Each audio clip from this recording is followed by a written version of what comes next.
Hey kid, don't ever let them get inside your head. They'll tell you what to do in life instead of everything you know that you could get. Part 1. You are going to hear a conversation which happened in a travel agency. First, you have some time to look at questions 1 to 5.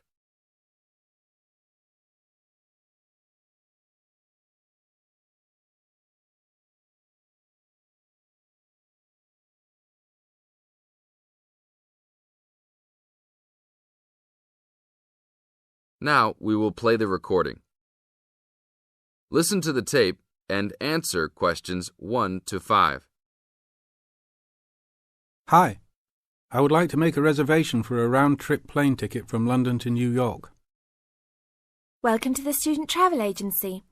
London to New York. Let me see if we have any student specials for that flight. Yes, we do in fact. What days would you like to fly? I am looking for a flight around the 10th of October or so. And how about your return date? Ideally, the 31st of October. Let me check our computers to see if these dates are available. Are you looking for economy class or first class? Economy class will be just fine. We have an open flight on the 10th, but for your returning flight, the 31st of October is already fully booked. If you want to upgrade to first class, there are openings for the 31st. Just a few seats left, though. How much do I have to add for first class? First class will be around 20 to 25% more. Well, that is not worth it. I would rather just fly on another day. Do I have any other options? There are open seats back to London on the 1st of November. There are openings for first class that day too. No, I won't be able to do that because I have to work. Is there anything before the 31st? Maybe the 30th or 29th? Let me check. You can fly on the 29th, but not the 30th. The 29th is a little bit early. Is there any way I can be on a waiting list of some sort? Of course, but you should still confirm a return date just to be safe. OK. How about if I book a return date on the 29th and add my name to the waiting list for the 31st? Can I do that? Sure, I can do that for you. Do you also want to add your name on the waiting list for the 30th also? I would recommend this in the scenario that you do not get the flight for the 31st. That is a good idea. How much will the round trip cost? I will calculate your price for you. Your total will be £565, not including tax. Now look at questions 6 to 10.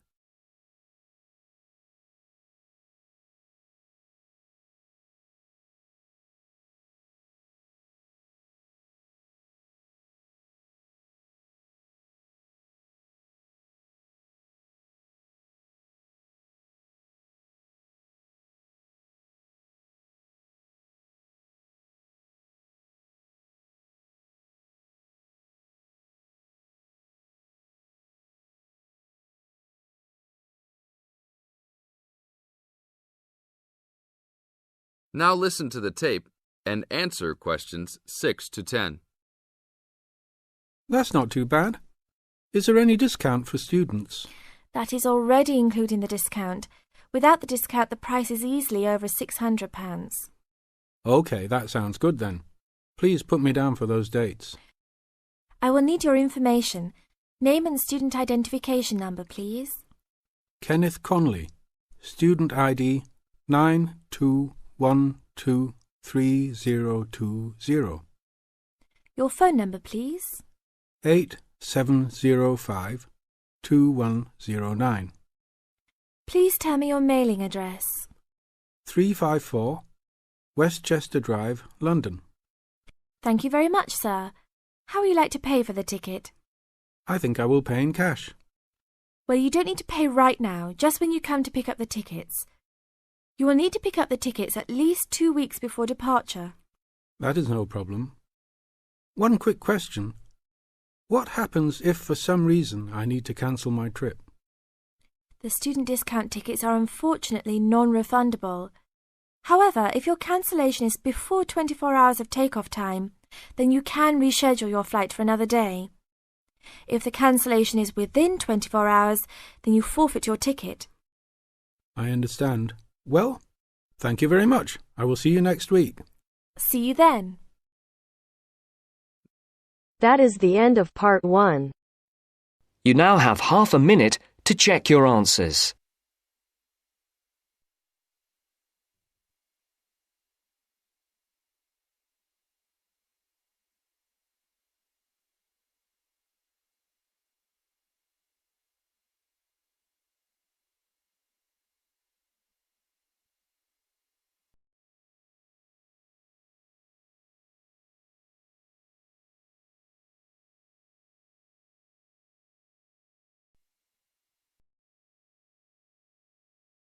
Now turns to part 2.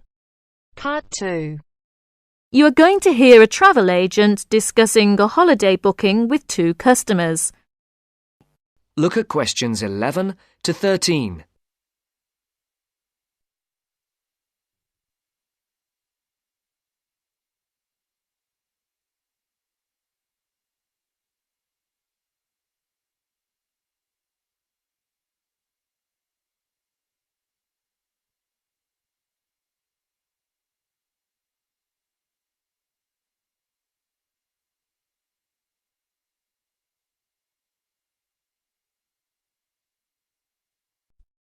Good morning. Can I help you? Yes, good morning. We'd like to book a holiday for July, please. Certainly. Where did you have in mind? Oh, well, we haven't thought a lot about it, really. We'd just like to go somewhere hot, and it must be in July. I see. Well, let's get the dates cleared up first, then we can see about availability. What part of July were you thinking of? Oh, well, you see, we have slightly different holidays. I've got the whole month except for the last 5 days, so I could go from the 1st to the 26th. But my friend here doesn't start until the 7th, so I suppose it will have to be the middle 2 weeks, really. Yes, but I've got to be back before the 23rd. Okay. Now, let's find a destination. Before the talk continues, look at questions 14 to 20.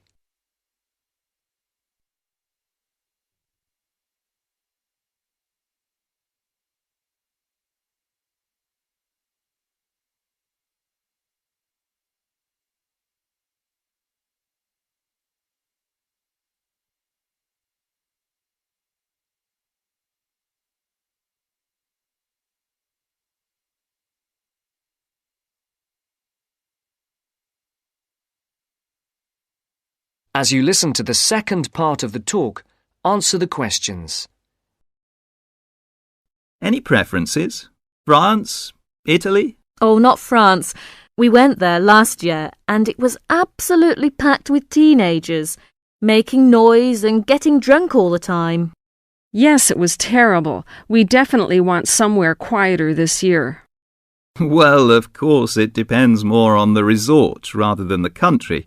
There are resorts in every country which cater for the family or the slightly older person. They're usually a shade more expensive, though, as you might expect. Oh, well, we don't mind paying a bit more if it means more peace and quiet, do we? Definitely not. It'll be well worth it. All right, let's have a look at what we've got on the computer. July. Was it 10 or 14 nights you wanted? Oh, the fortnight, please. Right. Well, let's start with Italy. We've got 14 nights bed and breakfast in Sorrento for £345 from Manchester on the 14th. Or we've got... No, wait a minute. That's no good for me. We wouldn't get back till the 28th, and I've got to be back at work before that. Ah, yes. How about Sweden? 2 weeks, half board? How much would that be? That would be £540 from Manchester again. Well, 540... that seems too much. Well, madam, there's a surcharge for the airport, and it has a 5-star hotel. Oh, well, it's a bit over our budget, really. All right, let's try somewhere else. How about Portugal? Oh, that sounds great. We've never been there before, have we? Let's see now. We've got 14 nights in Albufeira, half board, from Gatwick, for £385. Albufeira? Oh, wait a minute. Did you say the flight was from London? That's right, from Gatwick. Oh, well, we'd prefer a flight from the north somewhere. Manchester, perhaps, or even Glasgow. That is the end of part 2. You now have half a minute to check your answers.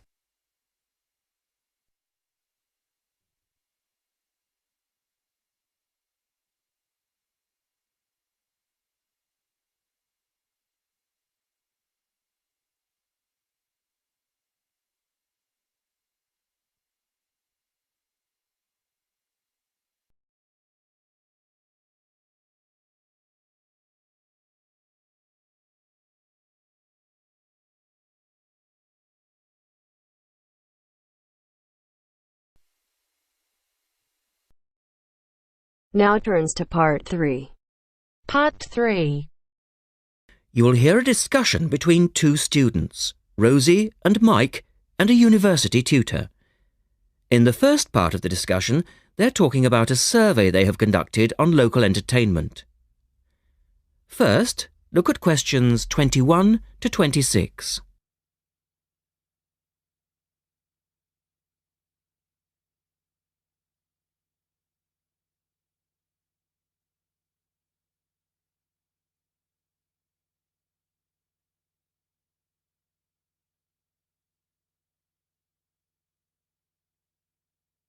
Now listen to the first part of the discussion and answer questions 21 to 26. Good morning, everyone. Well, I think we can start straight away by getting Rosie and Mike to do their presentation. Would you like to start, Rosie? Yes. Well, we've done a survey on local entertainment. Basically, we tried to find out how students feel about the entertainment in the town and how much they use it. Yes, so we've called our project Out and About. Yes, that's a good title, Out and About. We wanted to find out how well students use the entertainment facilities in town, whether they get to see the latest plays, films, that kind of thing. Now, we have our own facilities on campus, of course. Oh, yes. We deliberately omitted those as we really wanted to examine outside entertainment in the town as opposed to on the university campus. Actually, there were a lot of areas to choose from, but in the end, we limited ourselves to looking at 3 general categories: cinema, theatre and music. Right. OK, well, first of all, cinema. In the town, there are 3 main places where you can see films. There's the new multi-screen cinema complex, the old Park Cinema and a late-night Odeon. So, if you look at this chart, in terms of audience size, the multi-screen complex accounts for 75% of all cinema seats. The Park Cinema accounts for 20% of seats, and the late-night Odeon has just 5% of seats. As you probably know, the complex and the park show all the latest films, while the late-night cinema tends to show cult films. So, when we interviewed the students, we thought the complex would be the most popular choice of cinema. But surprisingly, it was the late-night Odeon. Yeah, and most students said that if they wanted to see a new film, they waited for it to show at the park, because the complex is more expensive and further out of town, so you have to pay more to get there as well. Yes, and that adds to the cost, of course, and detracts from the popularity, evidently. Well, next, we looked at theatres. The results here were interesting because, as you know, there's a theatre on campus which is popular, but there's also the Stage Theatre in town, which is very old and architecturally quite beautiful. And there's the large modern theatre, the Ashtop, that has recently been built. So you just looked at the 2 theatres in town? Yes, but the thing about the theatres is that there's a whole variety of seat prices. Also, the types of performance vary, so students tend to buy seats at both and like using both for different reasons. And if they want cheap seats at the ash top, they can just sit further from the front. What we did find that was very interesting is that there are periods during the year when students seem to go to the theatre and periods when they go to the cinema. And we really think that's to do with budget. If you look at this graph, you can see that there's a peak around November, December when they go to the theatre more, and then a period in April, May when neither is particularly popular. And then theatre viewing seems to trail off virtually, while the cinema becomes quite popular in June, July. I think you're probably right about your conclusions. In the second part of the discussion, Rosie and Mike talk about different music clubs. Look at questions 27 to 30 first.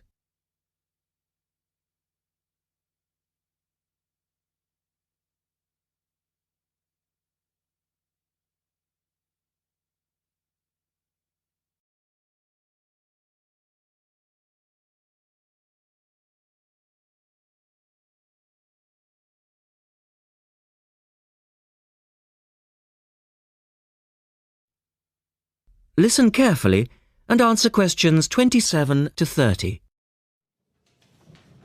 Well, lastly, we looked at music, and this time we were really investigating the sort of small music clubs that offer things like folk or specialise in local bands.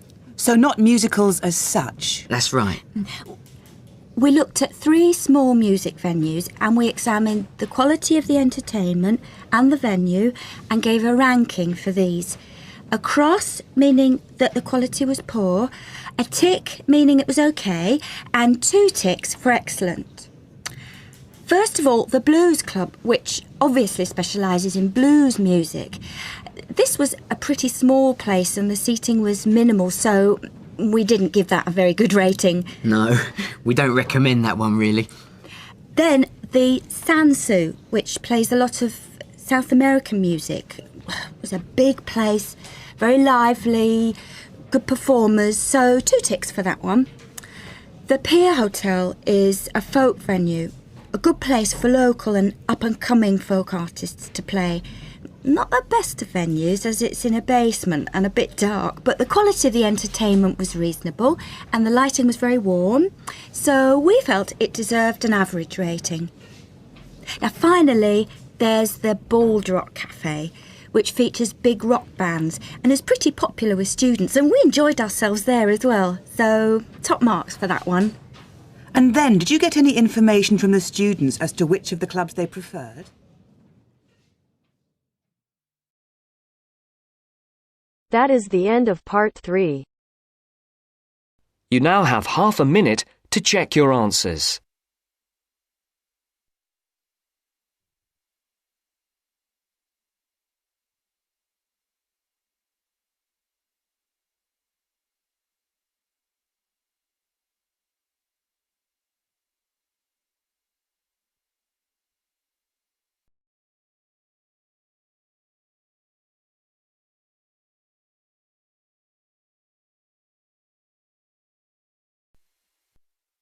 Now turns to part 4.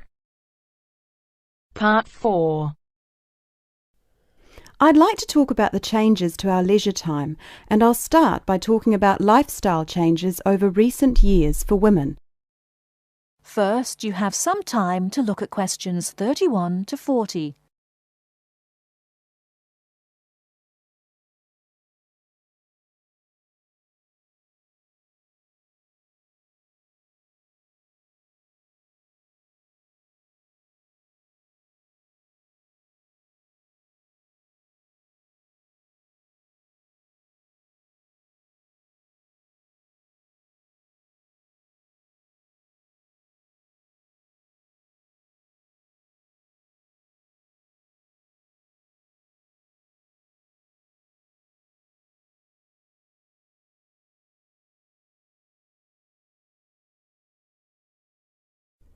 Now listen carefully and answer questions 31 to 40. I'd like to talk about the changes to our leisure time, and I'll start by talking about lifestyle changes over recent years for women. As we all know, the wife and mother of the family has traditionally been responsible for organising and completing household tasks for the family. However, particularly over the last decade or so, we have seen a greater number of women continuing to work after marriage and returning to work after having children. This has significantly reduced the amount of time available for household chores. The result is that nowadays the majority of people own and regularly use products such as dishwashers or microwaves. The modern family often considers hours spent on cleaning and cooking as a waste of valuable time, and generally we are all interested in finding ways of reducing the number of hours we need to devote to such tasks. While washing machines have long been thought of as necessities by families, nowadays so too are microwaves and dishwashers. These goods can drastically reduce the amount of time we need to spend running our home and increase the amount of time available not only to go to work, but also to spend on leisure pursuits. As society develops and we become richer, we put more value on our leisure time and our possessions. The richer a society, the more demanding it becomes. People are no longer happy to work long hours for little return. Expensive holidays, expensive clothes and cars all become more important the more materialistic the society in which we live. Acquiring things and joining the race of acquisition means that modern society spends a lot of time and money purchasing unnecessary goods. Although expensive and persuasive marketing techniques are partly responsible, the demand for such goods often comes from young professionals, those with the money to endlessly upgrade things simply because a better model is made available. Our obsession with the newest and best products available, while good for the economy, can also have a negative impact on the environment. It is not appropriate to overproduce appliances and overuse electricity to keep these unnecessary appliances operating in our homes. We often forget about the damage we have done to and continue to do to the environment. Others opposed to the overuse of appliances and technology also argue that from a social point of view, over-reliance on gadgets means that people are losing the ability to be creative. Traditionally, it was considered an enviable skill to prepare meals night after night for our families. Nowadays, women are more likely to gain approval from others for their success in their careers than their ability in the kitchen. Along with microwaves have come ready-cooked meals, pre-washed vegetables, and our reliance on takeaway food when we are too busy to cook it ourselves. While there are obvious advantages and disadvantages to our increasingly active buying behaviour and changing wants and desires, it is likely that our desire to purchase labour-saving items will continue. So it is therefore inevitable that production of such goods will increase. We can only hope to educate ourselves and our children to buy goods we need, not just goods that are available, and we must also consider their environmental impact. In short, moderation is the most important word for the future. I thank you very much for coming today and listening. That is the end of part 4.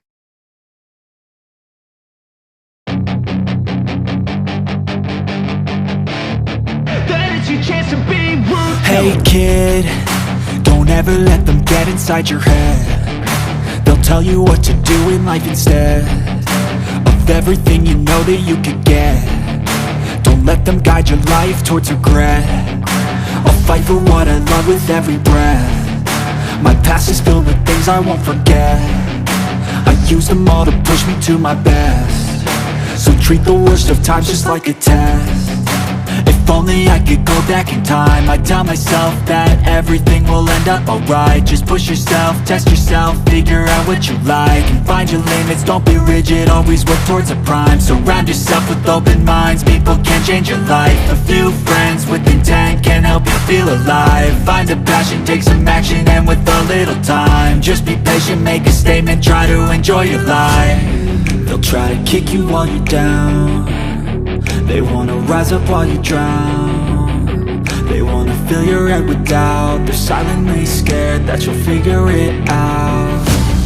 I'll make it like I'm losing, won't bother hiding my bruises. And when they finally think you're wounded, then it's your chance to be ruthless.